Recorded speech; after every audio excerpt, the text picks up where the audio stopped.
Welcome to Community Close-Up. I'm your host, Greg Lang. The goal of Community Close-Up is to keep you up to date on interesting topics and developments and events in our viewing area. Today, we'll be exploring what it means to build green, what resources are available to help you make that green transition, and programs that can assist you to take that final green step. So what exactly does green or sustainability mean? We went out into our community and asked a few people what they thought. I guess a building that's built well enough that it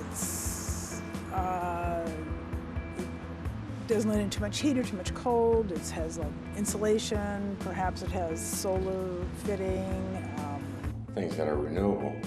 Sustainability, I would think of something broader in concept to where it's not only ecologically sound but also good in terms of people, work-life balance, how you treat them, and so on.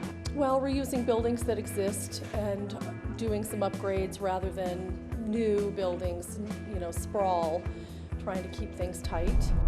Today I'm joined by Valerie Garrett, coordinator for the Regional Green Building Hotline and the Green Development Resource Center, and Michelle Pimentel, Washington County Solid Waste and Recycling Senior Program Educator. Thank you for joining me. Thank you for having us. Yeah. So tell me a little bit about this hotline. What is it? Well, the hotline was created 5 years ago. It's a free regional resource that covers Multnomah, Washington, and Clackamas counties in the city of Portland.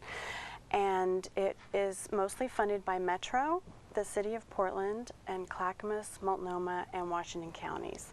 And it's a clearinghouse of information on green building, green lifestyle, green homes, and anybody in the region can call in. Realtors, contractors, homeowners, students.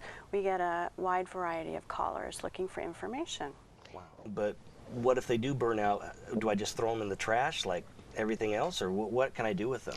Well, we would actually prefer that you don't throw them into the trash, because inside the bulb there are some special materials that need to be handled very carefully, and so you can always take them to the hazardous waste facilities that Metro has, one in Oregon City and one in Portland, or you could also even take them to the customer service area of like a Home Depot or Lowe's.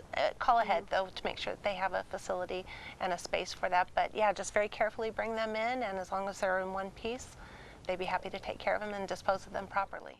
An emergency can strike our community unexpectedly and without warning at any given time. Are you prepared? Do you have an emergency plan in place? If you find yourself answering no to these questions, you're going to want to listen closely to the information we're presenting today.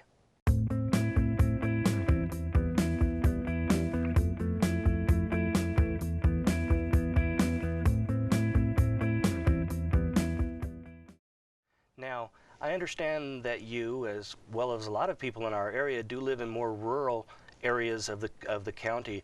Are there additional things that they should consider when making emergency preparedness or just being prepared?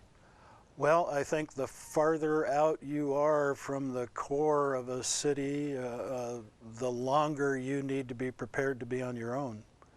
I go back to the Columbus Day storm, and where I lived at that time, we were 2 weeks without power. Wow. And we had a well to get water, no power, no pump.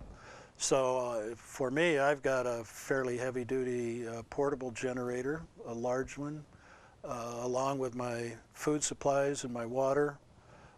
Contingency plan I have is if the house is damaged, hopefully the travel trailer won't be, and I can pull it out. So be thinking about how you're going to take care of yourself, become self-reliant. Well, if you're listening to this, do something. Don't just, oh, there they are talking about emergency preparedness. I would hate to have someone having to stand in front of a camera crying about not having any water the second day into an event that's going to go for a couple of months. Get your supplies, become self-reliant, and we'll be getting there as soon as we possibly can, but you've got to be prepared to take care of yourself for a while. Good information, and I appreciate you taking the time to remind us of things we really need to think hard about and start getting prepared for. Sure. Power outages, storms, and natural disasters are not something we plan on happening, but they do occur. Taking 5 to survive and do just little steps now to prepare for future events will make a major difference in your ability to manage during an emergency situation. Thank you for joining us today, and we'll see you again in your community on Community Close-Up.